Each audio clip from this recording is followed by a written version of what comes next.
귀한 시기 또 사랑하는 성도님들 이렇게 만나서 함께 사랑을 나누고 하나님의 은혜를 나눌 수 있는 이 시간에 참 감사를 드립니다. 아멘. 오늘은 이렇게 특별히 공헌을 하는 시간입니다. 하나님께 사랑하는 귀한 우리 아이를 공헌을 하는 시간인데요. 제목이 여호와의 기업이다라는 제목을 가지고 공헌 예배를 함께 드리도록 하겠습니다. 어린 아이 때부터 엄마 품에 안겨서 어린 아이 때부터 교회 나온 아이들은 공헌 예배를 지나고 나중에 이제 침례를 받고 그럽니다. 근데 이게 중간에 나온 아이들은 공헌은 어떻게 해야 될까요? 소윤이 같이 좀 커서 온 그 아이들은 공헌을 어떻게 해야 될까요? 네. 그렇게 이제 큰 아이들은 공헌을 따로 하지 않고요. 침례를 이렇게 인도해가지고 침례를 통해서 하나님과 연결되는 그런 과정으로 갑니다. 그래서 초등학교 들어가기 전에 아이들까지는 가능하면 하는데 좀 더 크면은 공헌을 이렇게 신기하게 합니다. 한 생명이 태어나서 하나님께 이 거룩한 이 공헌 예배를 드릴 수 있다는 것은 참 큰 특권인데 이러한 시간을 통해서 하나님이 주신 이 생명을 하나님께 다시 돌려드리는 그런 귀한 의식으로서 이 예배를 드리게 되는 것입니다. 오늘의 주인공은 이 건아민입니다. 아민이를 생각하고 또 부모님을 생각하면서 말씀을 함께 나누도록 하겠습니다.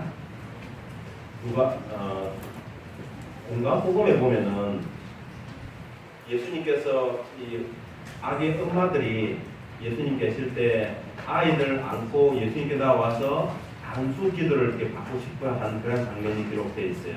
그래서 이 공관복음이라고 해가지고 마태, 마가, 누가, 요한복음은 잘 포함시키지 않는데 마태, 마가, 누가복음은 이 같은 시간 속에 같은 그 배경 속에서 쓰여진 책입니다. 그래서 마태나 마가, 누가나 예수님의 행적을 기록한 책이기 때문에 공관복음이라고 해요. 그때 이 세 성경의 기록자들이 동일하게 이 말씀을 같이 기록을 하고 있습니다. 예수님께서 아이들을 안아서 축복해 주시고 그들에게 안수해 주시는 이 장면들이 그 당시에 흔한 장면이 아니었다는 것입니다. 특별한 장면이었고 또 그 아이들에게 또 제자들에게도 이것이 아주 깊은 감명을 줬기 때문에 이 성경의 기자들이 그걸 하나도 빠뜨리지 않고 다 기록을 하고 있습니다. 누가나 마가나 이 마태는 이렇게 기록하고 있습니다. 사람들이 예수께 만져주심을 바라고 자기 어린 아이를 데리고 오매 그 어린 아이들을 안고 그들 위에 안수하시고 축복하시니라. 예수께서 이르시되 어린 아이들을 용납하고 내게 오는 것을 금하지 말라. 천국이 이런 사람의 것이니라 하시고 예수님 주위에는 항상 많은 사람들이 있었습니다. 그 많은 사람들이 하나님 말씀을 들으려고 온 사람도 있지만은 병고침을 받기 위해서도 참 많이 왔었어요. 말씀을 듣기 위해서 오는 사람, 병고침을 받기 위해서 오는 사람, 혹시 또 먹을 양식이라도 주나라고 오는 사람, 또 어떤 사람들이 있을까요? 예수님 주위에는 그 외에도 예수님이 어떤 무슨 잘못이 없나, 예수님에게 어떤 잘못을 찾아가지고 어떻게 하면은 예수님을 제거할까, 그렇게 늘 노리는 사람들도 같이 있었다는 것입니다. 그래서 예수님 주위에는 이런 사람들이 항상 많이 있었는데 늘 바빴어요. 그런데 이 엄마들이 아기들을 안고 예수님께 와서 좀 이렇게 기도해달라 이렇게 오니까 이 제자들이 막았죠. 우리 선생님은 너무 바쁘니까 이 아이들 데려와서 방해하지 말라고. 그때 예수님께서 그렇게 하지 말라고. 이 아이들이 내게 오는 것을 금하지 마라. 그걸 다 허락하고 데려오라는 것입니다. 왜냐하면 천국이 이런 아이와 같은 자의 것이라 라고 하면서 정말 순수한 믿음이 그들에게 있어야 할 것을 얘기를 해주고 있더라는 것입니다. 예수님께서는 어린아이들을 사랑하셨어요. 바쁘지만은 그 어린아이들을 안고 그들에게 안수해주고 또 어떤 아이들은 예수님 품에 안겨가지고 잠이 들었다고 했어요. 그래서 예수님께서 그 어린아이를 안고 이렇게 설교도 하시고 말씀을 가르쳤던 아름다운 모습이 이 제자들 머릿속에 떠나지가 않았던 것입니다. 그래서 예수님께서 그들에게 다 일일이 축복해 줬던 그 기록들이 오늘날 성경을 통해서 우리에게 전해지고, 또 우리도 이 아름다운 하나님의 그 은혜를 바라면서 또 공부된 자들은 그 아이를 하나님께 공헌하는 예식에 참여하게 됩니다. 근데 성경에 보면은 공헌을 할 때에도 아무 때나 하는 게 아니고 유대인들은 공헌하는 날이 정해져 있어요. 이 40일입니다. 40일. 근데 그 구약 성경에 보면은 남자아이를 낳았을 때 하고 여자아이를 낳았을 때 하고 정결 기간이 좀 달라요. 이 산모가 정결하게 되는 그 기간이 좀 다르게 나오고 있습니다. 남자아이 같은 경우는 40일, 여자아이들 같은 경우는 80일로 해가지고 엄마가 그게 정결해진다라는 그런 의미가 되어 있는데, 그래서 보통 남자아이의 기준을 가지고 40일이 되면은 공헌을 하러 갑니다. 성전에 가서 그 아이를 공헌을 하고 또 정결 예물을 드리면서 모든 그런 부정함을 다 씻어버리는 그런 시간을 가지게 되는 것입니다. 예수님께서도 이 40일이 되었을 때에 그 부모가 예수님을 안고 성전에 가서 공헌을 하게 되었는데, 그때 그 공헌을 할 때 그 시몬이라는 선지자 또 안나라는 여선지자가 그 아이를 바라보고 감사의 기도를 드리면서 내가 이제까지 이렇게 늙어서 정말 하나님께서 그 영광을 보게 해주시겠다는 그 약속을 믿고 내가 기다렸는데 이제 내가 이 영광을 보게 된다고, 이제 나는 죽어도 여한이 없다라고 하는 그 말씀이 기록되어 있어요. 이 시몬은 참 나이가 많았습니다. 근데 하나님께서는 네가 하나님의 영광을 보리라는 그 명령을 받았기 때문에 그 영광을 볼 때까지는 그의 생명이 끊어지지 않고 연장되었다는 것입니다. 그래서 그 시몬의 나이는 그냥 120세 정도 되었다고 하고 있는데, 그때까지 메시아의 영광을 보기 위해서 그는 그가 늘 성전을 출입하게 되었는데, 마침 그때 예수님께서 공헌을 하기 위해서 왔던 그 광경을 바라보면서 그 아이가 메시아라는 것을 그가 영의 눈으로 보게 된 것입니다. 그래서 그 아이를 축복하고 그는 그 다음 이름이 없지만은 하나님 앞으로 아름다운 믿음을 이어갔던 그 과정을 얘기해 주고 있는 것 같습니다. 여선지자 안나도 마찬가지였어요. 그도 정말 하나님의 영광을 보기 위하여 기다렸는데 그 아기를 바라보면서 평범한 아이지만 이 아이가 그냥 평범한 아이가 아니라 하나님의 약속된 그 아임을 그가 알고 하나님의 이 축복을 그 부모에게 얘기해주고 또 그 마리아에게는 또 큰 고통도 임할 것을 같이 얘기해주는 장면이 나와 있습니다. 엘렌 G. 화이트이 전도법을 기록하면서 이런 말씀을 하고 있습니다. 오늘날 어머니들로 하여금 그들의 아이들을 그리스도께로 데려가게 하라. 복음을 전하는 목사들은 어린 아이들을 팔에 안고 예수님의 이름으로 저들을 축복해 줘야 한다. 가장 부드러운 사랑의 말들을 이 어린 아이들에게 해주라. 왜냐하면 예수께서도 당신의 팔에 어린 양들을 안으시고 축복하셨기 때문이다. 그래서 어머니들에게 아이들을 예수님께로 데려가는 그 일에 열심을 품고 살아가라고 말씀하고 있고, 또 목사든 자들은 그 아이를 품에 안고 하나님께 기도하기를 쉬지 말라고 이렇게 말씀을 하고 있습니다. 우리는 살아가면서 이 특별한 예식을 거치는데 유아 봉헌식이 있고 침례식이 있어요. 그리고 우리가 다른 의식을 하지 않습니다. 근데 이게 유아 봉헌식이 한때는 또 많은 논란을 일으킨 적도 있었어요. 왜냐하면 천주교회가 오랜 시간을 지배하고 있을 때 천주교회에서는 이렇게 유아 세례를 합니다. 유아 세례를 하게 될 때 아무것도 알지 못하는 이 아이들에게 유아 세례를 해주는 것이 이거는 옳지 않다라고 하면서 이게 개신교들이 개혁해서 나오는 그 신교회 개신교회들이 유아 세례를 이렇게 부정하기도 했었어요. 유아 세례는 그런 방법이 아니다라고 이제 부정을 하기도 했는데, 이것 때문에 이 유아를 드리는 봉헌식하고 유아 세례식 때문에 이 봉헌식도 한때는 많은 사람들에게 좀 부정적인 시각을 끼쳐서 그런 부분들도 있었다는 것입니다. 그러나 우리는 성경의 근거에서 또 예수님께서 우리에게 보여주신 그 복음을 따라서 유아 봉헌식을 하게 되는데, 이 네 가지 원칙을 따라서 이 일을 하게 됩니다. 첫 번째는 이 아이의 출생이 특별한 기적이라는 것입니다. 부모가 아이를 낳았지만은 이 아이가 태어난 것은 생명이 생명을 낳는 건데 이거는 기적 중의 기적이라는 것입니다. 그러한 것에 대해서 우리가 하나님께 감사한 의미를 담아야 되는 것이고 또 우리에게 주신 이 아이를 하나님의 말씀에 따라서 잘 양육하겠다라는 그런 또 헌신이 거기에 들어가 있습니다.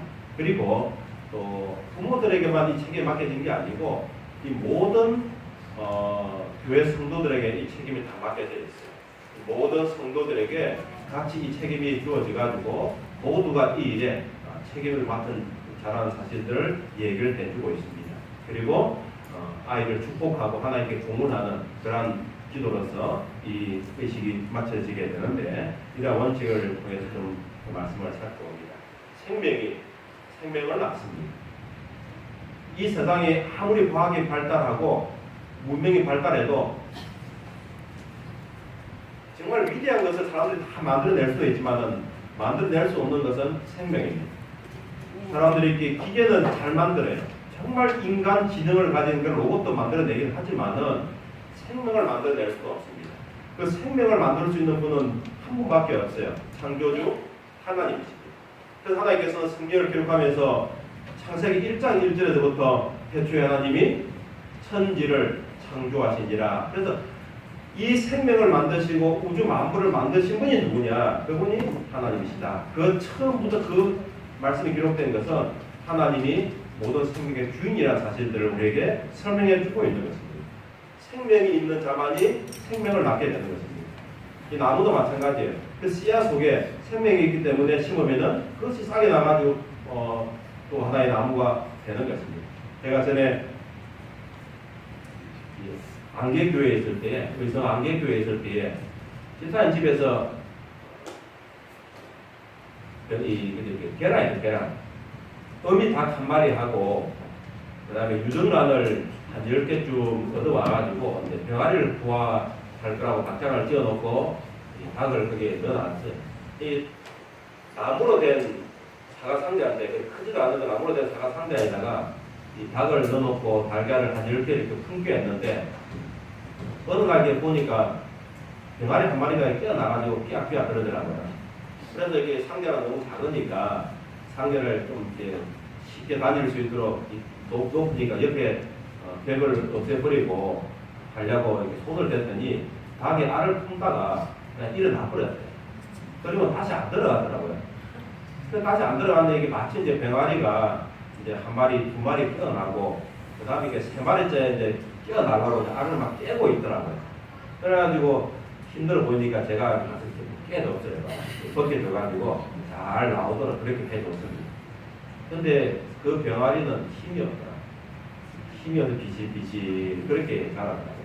그리고 나머지 병아리는 어미닭이 품지를 않으니까 부화를 안 하더라고요.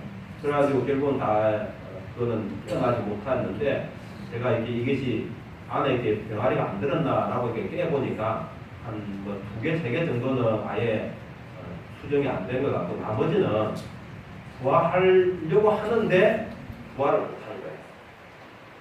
거의 이제 부화 단계까지 갔는데 그 마지막 그 순간을 품어주지 못해가지고 부화를 못해가지고 끝나버린 것을 보면서 좀 마음 아프게 그런 그 생각을 가지게 되었습니다.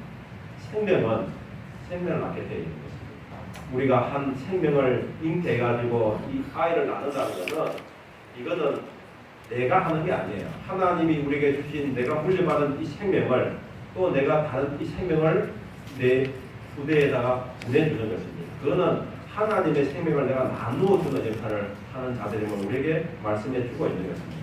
그래서 내가 살아있다는 것도 하나님께 감사의 조건이 되지만은 또 내가 이 생명을 또 물려줄 수 있다는 것은 하나님의 큰 축복을 받은 귀한 은혜가 있다는 사실들을 또 잊지 말았으면 참 좋겠습니다. 이 누가복음을 기록하면서 이런 말씀하고 있어요. 이 누가복음은 이 족보를 거꾸로 올라갑니다. 마태복음에서는 족보를 위에서 내려오는데 누가복음에서는 족보를 거꾸로 올라가요. 그래가지고 누가복음 3장에 있는 말씀 보면 그 위는 가이난이요, 그 위는 아박사시요, 그 위는 셈이요, 그 위는 노아요, 그 위는 레멕이요, 그 위는 무두셀라요, 그 위는 에녹이요, 그 위는 야렛이요, 그 위는 마랄렛이요, 그 위는 가이난이요, 그 위는 에노스요, 그 위는 셋이요, 그 위는 아담이요, 그리고 그 위는 하나님이시요. 이 누가는 사람의 족보를 거꾸로 쫙 올라가요. 이 마태에서 말하고 있는 마태의 족보는 예수님의 아버지 요셉의 족보가 이어져 내려오고 있고요. 누가복음에서는 예수님의 어머니 마리아의 족보입니다. 유다 지파이긴 하지만은 아버지의 족보와 어머니 족보가 달라요. 이렇게 해서 올라가면 거꾸로 올라가면 만나지는데 거기 올라가가지고 맨 위에 우리의 시조 아담이 있는데 누가는 아담이 끝이 아니에요. 아담 위에 누가 있다고요? 하나님이 있더라. 하나님이 아담에게 후 하고 생명을 불어넣었는데 그 생명이 아담을 통해서 오늘 우리들에게까지 내려왔다는 거죠. 그걸 얘기해 주면서 인간의 생명의 시조는 하나님이시다. 그러니까 우리는 하나님의 후손들인 거예요. 여러분 모두 다 하나님의 자녀들입니다. 그렇게 믿으십니까? 그를 감사하시고 하늘 아버지 앞에 하나님 아버지 하면서 또 나에게 귀한 생명을 주심을 감사하는 그런 시간이 가르치면 참 좋겠습니다. 하나님은 말씀으로 생명을 창조하시고 또 그 말씀으로 모든 것들을 다 하시는 분이십니다. 이 땅에 다시 오실 때 예수님 재림하실 때 무덤을 향하여 예수께서 일어나라 라고 말씀하실 거예요. 그럼 그 무덤이 갈라지고 거기서 무덤에서 잠자는 사람들이 일어나게 될 것인데 다 사람이 썩어서 형체도 없습니다. 근데 어떻게 거기서 그 생명이 일어날 수가 있을까? 아담을 만들 때는 흙으로 이게 빚어가지고 생명을 불어넣어서 살아있는 존재가 되었는데 예수님 재림할 때는 그렇게 하지 않습니다. 그런 어떤 손길 없이 그냥 말씀으로 일어나라 라고 할 때 그 말씀이 그 속에 들어가서 한 생명이 일어날 것을 우리에게 말씀해 주고 있습니다. 하나님의 말씀 속에는 생명이 있습니다. 오늘 우리가 이 안식일마다 듣고 또 내가 말씀을 읽으면서 누리는 이 말씀 속에는 생명이 있어요.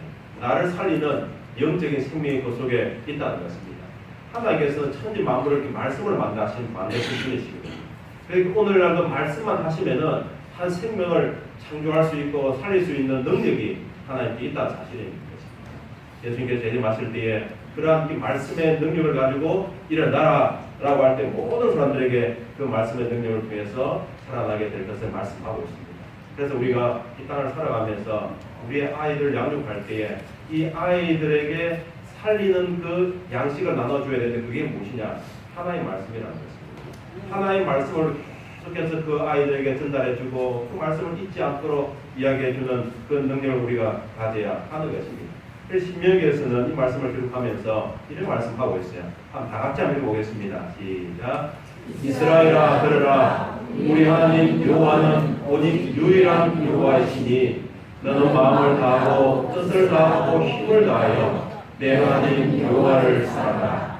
오늘 내가 내게 명하는 이 말씀을 너는 마음에 새기고 내 자녀에게 부지런히 가르치며 집에 앉았을 때든지 길을 갈 때든지 누워 있을 때든지 일어날 때든지 이 말씀을 강론할 것이며 이스라엘아 들으라 하면서 너는 하나님의 말씀을 내 자녀들에게 부지런히 가르치라는 것입니다. 집에 들어갈 때, 집에 나올 때, 앉았을 때, 일어날 때 그 상관없이 가르치라는 것입니다. 전에 이 노인들, 세계 노인들에 관련된 어떤 영상을 보면서 이스라엘 노인들에 대한 영상을 좀 볼 기회가 있었습니다. 우리나라 복지제도가 되어가지고 요즘에 이렇게 고령보험 같은 걸 해가지고 노후를 이렇게 국가에서 많이 책임지는 그런 부분이 있는데 이스라엘의 그 노후 제도는 좀 다르더라고요. 이스라엘은 부모를 이렇게 모시는 책임이 그 자녀들에게 있어요. 국가에서는 부득이한 경우만 국가가 하고 모든 걸 다 자녀들에게 책임을 맡기더라고요. 그래서 양로 시설에 살긴 하지만은 그 자금들을 다 자녀들이 부담을 하게 하고 정말 할 수 없는 상황 속에서 그래서 국가는 거의 한 20% 정도만 부담을 하고 나머지 80%는 자치들이 그 부모를 부양하는 그런 제도로 운영을 하고 있더라고요. 그리고 지금도 거기는 안식일을 지키잖아요. 이스라엘은 지금도 안식일을 지키기 때문에 금요일 날 오전까지 근무하고 오후부터는 안식일을 준비합니다. 그래서 떨어져 있는 자녀들이 자기 자식들을 데리고 부모집으로 가요. 그리고 부모집에 가서 거기서 같이 안식일을 보냅니다. 금요일 날 저녁은 만찬이 벌어져요. 어떤 가족들이 다 많이 모여서 만찬을 하면서 아주 즐겁게 담소를 나누고 하는데 거기서 특별한 게 뭐냐면은 지금도 이마에다가 만약에 성경 주머니가 있어요. 성경 주머니를 이렇게 또 하고 있고 또 손목에 여기 팔뚝에다가 여러 성경 주머니를 찬 다음에 또 팔에다가 7번을 이렇게 가죽을 감아 7바퀴를 싹 감고 이렇게 차고 있어요. 그래서 몸에다가 성경을 지니고 있더라고요. 그리고 문에 들어갈 때도 문 설주에다가 거기다 성경을 붙여놓고 들어갈 때 키스하고 나올 때 키스하고 지금도 그렇게 말씀을 사랑하는 모습을 보면서 특별하다라고 좀 보게 되었습니다. 하나님께서는 이스라엘 백성들에게 이 말씀하신 거예요. 너는 이 말씀을 기억하라는 것입니다. 이 말씀을 네 자녀들에게 부지런히 가르쳐서 그걸 잊어버리지 않도록 하라고 그렇게 명령을 우리에게 내리고 있더라는 것입니다. 이 부모의 명령에 따라서 자식들이 이렇게 꼴지어진다는 사실들을 항상 말씀해 주고 있습니다. 이 치료봉사에서 말씀 보면은 가정의 설립자와 보호자에게 위탁된 활동보다 더 중요한 분야의 활동은 없다. 아버지와 어머니들의 사업보다 더 위대하고 그 결과가 멀리까지 미치는 사업이 인간에게 위탁된 적은 없다. 하나님께서 이 가정의 설립자 또 보호자에게 위탁된 활동보다도 더 큰 활동은 우리에게 준 것이 없다고 했습니다. 우리가 사회에서 아무리 훌륭한 인물이 된다 할지라도 가정에서 그 일을 감당하지 못할 때에 하나님 보실 때는 작은 자가 된다는 사실을 말씀하고 있습니다. 우리는 이 귀한 책임을 맡은 사람들입니다. 이 일을 위해서 더 많이 기도하시고 하늘의 은혜를 간구하는 우리 모두가 되었으면 참 좋겠습니다. 그래서 오늘 이 아민이를 하나님께 드리는 우리 아버지 우리 형민 군과 또 어머니 오정민 우리 엄마에게 이 말씀을 드리니까 마음에 꼭 새기시고 내가 정말 이 아이를 하나님께 돌려드리는 그날까지 나에게 맡겨진 이 책임보다 더 귀한 것은 없다라는 사실을 깨닫고 기도하기를 쉬지 않는 우리 부부가 되기를 다시 부탁을 드립니다. 미국의 이 하버드 대학의 캐서린 스노우 박사가 연구를 좀 해봤습니다. 이 아이들이 언어를 얼마나 이렇게 많이 구사하는가, 얼마나 많이 이렇게 습득하는 과정을 어디에서 얻는가라고 봤더니 책을 읽으면서 그 언어를 다시 구사하고 다시 배우는 그 과정은 한 140개 정도 언어를 활용한다 그러더라고요. 근데 가족들하고 식사하는 자리에서는 한 1000개 정도의 단어가 쓰여지고 이야기가 오고 가더라고요. 그러니까 책에서 얻는 그런 지식들보다도 가족들 사이에서 주고받는 그 대화가 이 아이들에게 훨씬 많은 영향을 미친다는 것입니다. 가족이 함께 그렇게 시간을 보낼 수 있는 건 얼마나 큰 축복인지 우리가 이해할 수 있도록 얘기해 주고 있습니다. 그래서 아이들을 품에 안고 있을 때 그때가 사실 가장 교육하기 좋은데 아이에게 계속해서 가르치고 아이를 위해서 기도해주고 말씀을 읽어주고 사실 아이가 이제 크면은 품에 있을 때는 내 자식이지만 아이가 크가 버리면은 이 부모의 영향을 많이 벗어납니다. 나중에는 이제 자기 길을 갈 수밖에 없어요. 이 아이를 내가 양육할 수 있는 기간은 그렇게 많은 시간이 아니라는 사실들을 얘기를 해주고 있습니다. 그래서 아이를 안고 있을 때마다 정말 사랑의 은혜를 많이 얘기할 수 있는 부모가 되기를 다시 한번 부탁을 드립니다. 또 아비들아 너희 자녀를 노엽게 하지 말고 오직 주의 교훈과 훈계로 양육하라. 이 자녀들을 교육할 때에 어떤 거 화를 내지 말고 정말 이렇게 교훈과 훈계를 그래서 혼을 낼 때는 혼을 내지만은 사랑을 품을 때는 사랑을 품으라는 것입니다. 제가 며칠 전에 제가 지나온 교회 한 집사님하고 통화를 하면서 조금 슬픈 소식을 하나 들었는데 그게 뭐냐면은 그 교인 중에 한 분이 이분도 뭐 교회 잘 나오는 건 아니에요. 어떤 데는 나왔다가 어떤 데 안 나왔다 그렇게 하는 분이 있는데 이분이 한 번 이렇게 교회 와가지고 이렇게 아이들이 여러 앉아서 있는데 이제 예배를 다 마치고 참회를 기도를 하고 이제 아멘 하고 이렇게 묵상하고 마치잖아요. 근데 그 아멘 하는 그 시간에 제대로 이렇게 기도 안 하고 장난쳤다고 예 마치자마자 얼마나 막 큰 소리를 아이들 나무랬는지 아이들이 놀래버려요. 그래도 이게 어떤 아이는 교인 자녀도 아닌데 그런 모습을 보고는 이 아이가 좀 충격을 받았던 것 같아요. 그래서 약간 이상 반응을 일으킬 정도로 충격을 받아가지고 애가 좀 정서 불안이 되었다. 그 소식을 듣고는 참 마음이 아프더라고요. 자기도 잘 하지 못하는 분이 잘 못한다고 막 그 자리에서 막 나무래가지고는 정말 이렇게 아이들이 그걸 충격받을 정도로 그렇게 하는 이 모습을 바라보면서 참 우리 이 부모의 모습들이 아이들에게 참 분명한 영향을 미칠 수 있구나라는 생각을 좀 해보게 됩니다. 저는 어릴 때 저희 집에 닭을 좀 많이 키웠기 때문에 이 닭을 계란을 넣으면은 그 계란을 이렇게 분류를 해야 돼요. 큰 거, 작은 거 이렇게 분류를 하는데 그 당시에는 막 제일 큰 것만 빼고 그 다음에 이거 뭐 특란, 그 다음에 이 작은 거 이렇게 빼는 두 가지밖에 분류를 안 했는데 지금처럼 뭐 좋은 저울이 없고 옛날에 이렇게 이 저울로 하는 이런 시소 같은 저울이 있었어요. 그 한쪽에는 뭐 예를 들어서 계란이 60g 나오면 60g 풀어 올려놓고 계란을 이렇게 달아가지고 계란이 조금 이제 이렇게 무거워서 툭 꺼지면은 무거운 놈이고 이게 안 내려가면은 가벼운 놈을 이렇게 분류를 해요. 계란을 다 달 끊어갖고 좀 작아 보이는 놈만 이렇게 잡아가지고 달아보면은 이게 무게가 어느 정도 된다. 이게 대충 판가름이 나와요. 그래서 저를 이렇게 써봤는데 이게 시소입니다. 이 시소 저울은 똑같은 무게를 올려놔도 한쪽이 무거운 쪽으로 기울어질 수밖에 없어요. 근데 이 무게를 좌우하는 이 기준은 얼마의 무게가 좌우되느냐? 1%입니다. 1%. 한쪽이 49%고 한쪽이 51%면은 51% 쪽으로 기울어질 수밖에 없는 거예요. 이게 똑같으면은 균형을 잡지만은 1%만 차이 나더라도 한쪽으로 기울어질 수밖에 없는 것입니다. 우리가 이 세상을 살아가면서 이 말을 참 많이 하는데 내가 하는 말들이 이게 어느 말이 더 맞느냐에 따라 가지고 이 기울어지는 거예요. 아름다운 말을 하면 아름다운 말 쪽으로 기울어지게 될 것이고 이게 좋지 않은 말을 하게 되면 좋지 않은 말 쪽으로 기울어질 수밖에 없는 것입니다. 행복도 마찬가지예요. 우리 인생을 살아가면서 우리에게는 행복이 있고 불행이 있어요. 이 두 가지가 없는 건 아닙니다. 항상 존재하는데 우리가 어느 것에 더 신경을 쓰느냐에 따라 가지고 우리 인생이 기울어질 수밖에 없는 것입니다. 불행한 쪽으로 내가 신경을 더 쓰게 되면 내 인생은 불행한 삶이 되는 것이고 행복한 쪽에 내 관심을 기울이면 행복한 삶이 되는 것입니다. 우리가 아이를 양육할 때도 정말 이 아이의 품성을 꼴짓는 일은 내가 하는 말 속에 있다는 것입니다. 이 아이에게 어떤 말을 쓰느냐. 사랑의 은혜를 많이 쓰면 이 아이는 사랑스러운 아이가 되고 사랑을 나눠주는 아이가 될 수가 있는 것입니다. 그래서 부모된 자들에게는 정말 이 아이를 위해서 정말 그런 깊이 있는 사랑, 하늘의 손으로서 아이를 잘 양육할 수 있는 그런 일을 하라는 것입니다.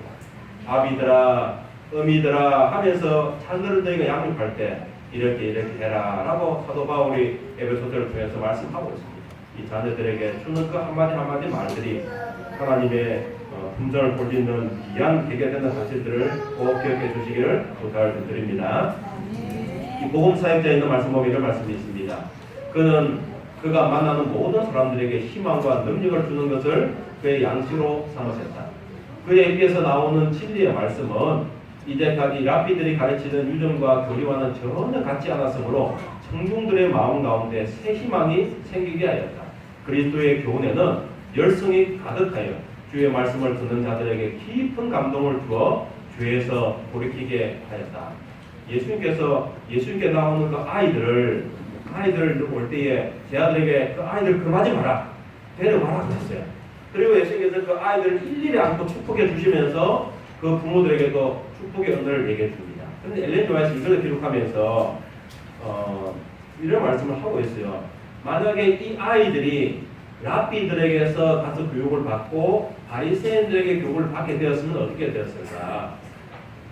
바로 그들은 하나님의 그 말씀을 온전히 이해하는 과정을 가지 못했을 거라는 것입니다. 랍비들이 그때 가르치는 교훈들은 좀 잘못된 유전적인 것을 많이 가르쳤거든요. 하나의 말씀을 좀 삐뚤게 해석해가지고 하나의 말씀을 진실되게 보지 않고 약간 빽하게 보는 그런 가르침을 준 겁니다. 그래서 이 아이들이 예수님께 오지 아니하고 그들에게 갔다면은 그들은 잘못된 길을 갈 수밖에 없었는데 이 아이들이 예수께 나온 것이 그들에게는 큰 축복이었다고 그렇게 말씀을 하고 있습니다.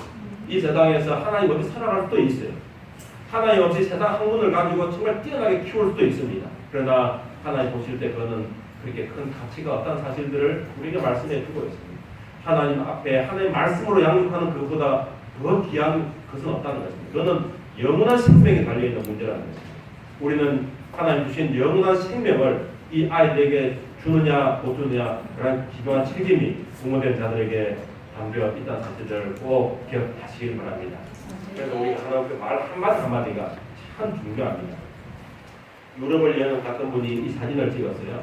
그리고 이제 그 옆에다가 한글로 나름대로 이렇게 해석해서 붙여놓는데 케밥 이게 식당에 가가지고 케밥 이렇게 하면은 6.5불 유로 6.5유로 케밥 줘 그러면 6유로 안녕 케밥 줘 이렇게 하면 5.5유로 안녕 케밥 줘요 그렇게 하면 5유로 안녕하세요 케밥 좀 주실래요 이렇게 하면은 4.5유로 똑같은 메뉴인데 어떻게 말을 하냐 따라가지고 이게 6.5유로가 되기도 하고 4.5유로가 되기도 한다 그렇게 적혀 있더라는 것입니다. 다시 말하면은 그 종업원들이 올 때 종업원들에게 말을 함부로 하지 말라는 것입니다. 그분들도 다 인기 있고 감정 있는 사람들인데 그렇게 대하면은 시키는 사람도 기분 좋지만은 또 그걸 또 이 서빙하는 사람들도 훨씬 기분 좋기 때문에 말을 이렇게 그렇게 하라는 것입니다. 우리가 이 아이들을 볼 때 정말 이 아이들이 이 교회의 주인공입니다. 이 아이들이 우리가 하는 그 말 한마디 내가 성함을 잡아주는 이런 것들이 이 아이들에게 어떤 말보다도 더 큰 감동을 줄 수가 있다는 것입니다. 이 설교하는 것보다도 어쩌면 그렇게 한번 쓰다듬어주고 사랑한다 하는 이 말이 그 아이들에게 훨씬 더 효과가 있을 수가 있다는 것입니다. 여러분들이 이 부모된 자들에게만 이 책임을 맡겨두지 마시고 여러분들 모두가 다 공동 책임을 맡은 분들입니다. 이 아이들 볼 때마다 한 번씩 더 끼안아 주시고 사랑스러운 은혜를 나눠줄 수 있는 우리 모두가 되기를 다시 한번 부탁을 드립니다. 복음사에 대한 말씀을 함께 읽도록 하겠습니다. 시작. 복음 사역자들은 어린 아이들을 팔에 안고 그들을 예수의 이름으로 축복하도록 하라. 어린 아이들에게 가장 부드러운 사랑의 말을 해주라. 이는 예수께서 우리 가운데서 어린 아이들을 당신의 팔에 안으시고 그들을 축복하셨기 때문이다. 예수님께서 그 어린 아이들 품에 안으시고 그들을 축복해 주신 것처럼 이 나오는 이 아이들에게 축복해 주기를 쉬지 말라고 얘기를 하고 있습니다. 가장 사랑스러운 은혜를 나눠주는 자들이 되어라 라고 말씀을 하고 있습니다. 이건 하나님의 명령입니다. 하나님께서 오늘 우리에게 이 귀한 명령을 허락해 주셨습니다.